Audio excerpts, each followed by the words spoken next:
Madame la Présidente de l'Assemblée. President of the General Assembly, Secretary General, Deputy Secretary General, ladies and gentlemen, heads of state and government, ministers, ambassadors and delegates. I am delighted to once again stand before you to issue an address at the 80th session of the United Nations General Assembly. 8 decades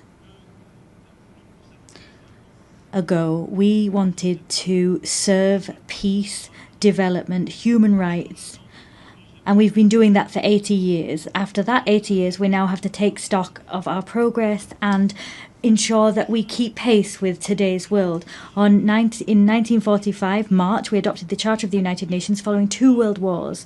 At that time, war was still raging in Asia. Decolonization had scarcely begun. The Soviet Union was extending its empire, and we counted deaths in the millions, and we unveiled the horror of the Shoah. Yes, at that stage of the world wasn't yet complete, but at the same time, nevertheless, we were, through resolutions and with resolve, building our desire to spare succeeding generations from the scourge of war, and we declared our faith in the fundamental rights of mankind, and we made a commitment to create the conditions for justice, to foster social progress, to practice tolerance, and to live side by side in peace. We were not dreaming, and we invoked our past to help us. And after 80 years, I want to say before you that we were right to dream. We had the right to dream. Our world today deserves the same resolve we had then in terms of working together. 51 of us were at San Francisco, and now 193 of us are gathered here in the General Assembly. The text that created this organization enshrined the principle of collective action and enshrined common values. It defined robust processes. And I know, nevertheless, how great frustration is. We see that states are unequally represented, particularly on the Security Council, and that fuels frustration. And that's why I unequivocally support its expansion, the reform of the Security Council, particularly its expansion for the African continent. I also know the extent to which political and social balances and states of place have changed, and different actors have taken on more responsibilities. Many people are asking about whether the United Nations promises have been upheld, whether it's in sync with reality, and whether it brings with it any benefits. Let us not kid ourselves. This 80th anniversary is not a fact that we can just accept. Conflicts, international, national, state conflicts are proliferating. The criminal and terrorist activity is proliferating, and people are deliberately trampling on the Geneva Conventions as if war was just about terror, revenge and victory. Haiti, Burma, Ukraine, the Democratic Republic of the Congo. The list is as long as it is unconscionable. There are more and more cases of violence being weathered by people whose nations are at war. Major transformation is also underway for us all across the globe. Climate change is not under control. Biodiversity is collapsing. Efforts that the majority of us are ready to make are coming up against the obstacles of the cynicism of a few that can make a difference but refuse to do just that still. And we see the technology picking up pace. They pave the way to horizons of opportunity, but they also pave the way for dangerous forces because they're not regulated. Global trade is weathering tariff wars, and that's another form of imbalance, globally speaking. Alarm bells are ringing out loud, but that doesn't extinguish hope. Our divisions do not mean a lack of hope did not mean Syria wasn't able to free itself from war. Ukraine is staying the course, and peace is possible in the Great Lake regions. We've also adopted treaties, ambitious agreements that some people thought were impossible. A treaty on pandemics, a treaty to protect the high seas, another to finance development. The world's complexity is not a reason to throw in the towel on our principles and our ambitions. To a certain extent, ours is a moment of paradox. We need, more than ever before, to restore the spirit of cooperation that prevailed 80 years ago. And however, in spite of that, we're we're isolating ourselves. There's more and more divisions, and that's plagued the global order. The world is breaking down, and that's halting our collective capacity to resolve major conflicts of our time and stopping us from addressing global challenges.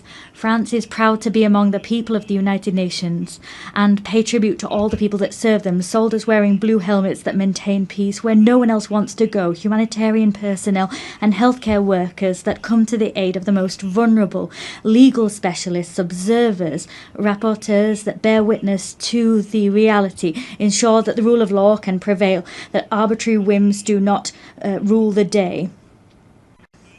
I'm talking, of course, about our NGOs, our nurses, our journalists, and many other people who bear witness to the fact that this organisation cannot be replaced. It is for this reason that those that are its harshest critics are also those that want to change the rule of the game, because they want to exert domination.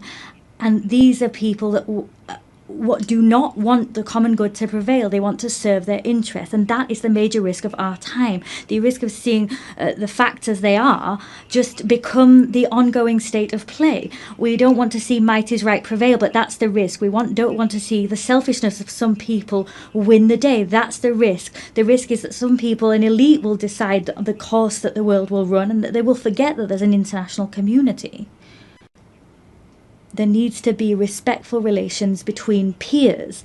There needs to be cooperation between peers. That alone makes peace possible. That alone makes it possible to address climate change, to have a successful digital transformation, or to fight against military proliferation.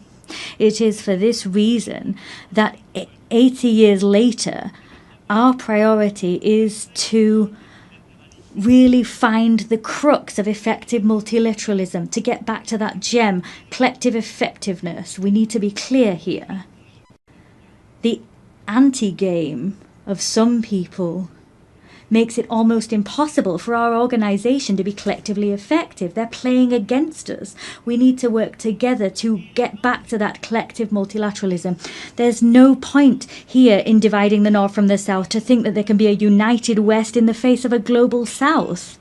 That's a pipe dream. That's a vestige of an era where we wanted to isolate ourselves in blocks, pitting ourselves against each other. Here at this forum, there are only men and women that don't share the same religion. They have different visions. Their civilizations sometimes differ, but they have decided one fine day that building peace, rising up to challenges, particularly the challenge of inequality or the major transitions of the world, they forgot their differences to cooperate together.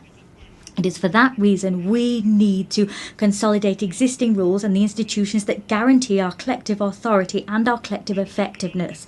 Human rights remain the very fundamental pillar of the United Nations House, and they give coherence to all of the action we undertake. And at a time when conflicts spread and increase in number, we also have mass human rights crises that we're facing at the same time. Our duty is to ensure that there is a respect for international humanitarian law. We proposed ensuring that as part of the global initiative that we champion alongside a number of counterparts: South Africa, Brazil, China, Jordan, Kazakhstan, and the ICRC. Let us support the ICC in its fight against impunity. Let us allow the orders of the ICJ to be implemented, their rulings be upheld. The authority, the force of law is our best chance in stopping the rule of might is right from prevailing. Upholding our values is the only way of throwing out a double standards principle. We've always called out that principle since we came together as a global parliament. Peace and security are everything. For that reason, it's so important for Ukraine to resist Russia and have peace. They need to get their territory, their children, their wealth, and their future back. The Russian aggression is not a problem of Europe, but rather a problem which plagues us all. It's our problem. It poses the eternal question of the force of law against might is right, freedom against imperialism. Ukraine didn't want war. Ukraine wants peace. France too wants peace. The Europeans want peace. The United States of America want peace. As such, Ukraine has a fundamental right, that is to live in security and to no longer fear that Russia will attack once more. It is for this reason France, with the United Kingdom, built a coalition of the willing, bringing together 35 nations to give Ukraine crucial security guarantees for the long term. As such, we're creating the conditions for a robust, just peace which will allow the Ukrainian people to really be masters of their own fate. And what happened in recent weeks in Poland's airspace, Mr. President, Romania, the provocations that we saw in Estonia and elsewhere are the proof that all European people are also challenged by threats of Russian destabilization. And unity can thwart those. Ukraine has often said it's ready for a ceasefire and can agree to negotiations. It accepts them. It's now up to Russia to prove that it can choose peace, even at a time it's stepping up attacks against Ukrainian civilians and the provocations to which I've just referred. France is ready as we wait to stand shoulder to shoulder with Ukraine alongside our European partners and all those that understand that we need to hold Russia back to preserve the global order. And I welcome the proposal we saw a few hours ago from the President of the United States. We're calling the gradual